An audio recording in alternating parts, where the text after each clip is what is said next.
It's usually a real estate holding company, LLC, corporation, subchapter S. So the entity itself you need to understand. All right, because who is your seller? You know, it's not Joe Blow.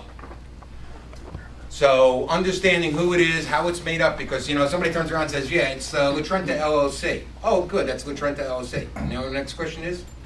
Who are they? Who owns it? Who owns Latrenta LLC? Is it Rich Latrenta? Is it Rich and Laura Latrenta? Is it Rich, Laura, and his kids? Because, you know, before you have people start executing listing agreements, you better know who all the owners are. All right? And that, how do you get that? You need proof of documentation. All right? Somebody files an LLC, they go to an attorney, or they go on their computer, whatever. Okay? And file it, but they have to file it with the state. So the first thing I do is I get that. All right? I need confirmation of ownership and who am I dealing with? Am I dealing with you or am I dealing with 4 other people? And as you can imagine, as you get past 1, it gets more and more difficult.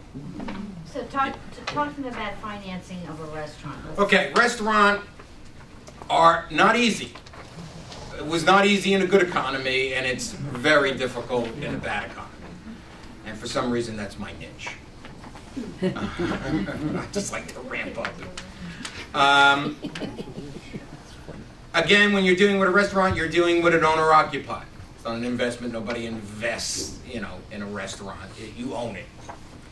All right. So there's 2 different restaurant deals. There's the restaurant I own the real estate, and there's the restaurant I don't own the real estate. Guess one is easier to handle both on a sale and a finance. The real estate. The real estate. Okay? Very, very tough. And I don't know if anybody's experienced this, but if somebody says, hey, I want to sell my restaurant, just the business, you know, I got a lease, I'm in a storefront over here, the sushi place right over here. You know, I want to sell my business. Okay, how do you value it? Okay, you're going to get his tax return. They're lying. Okay? When you see those tax returns, and I tell you I see all types of food industry tax returns.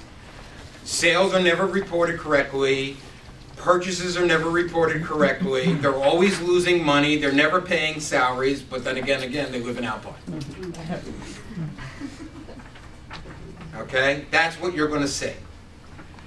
Rule of thumb on selling a restaurant, what a restaurant is worth without building, it's worth a half of their sales. So if a guy, this is tax return sales, not the, I'm really doing $1.5 million. If a guy's selling, if the sushi place over here says, it shows you, proves you in the last 3 years, here's my tax returns, I did $1 million gross sales a year, that should sell for $500,000.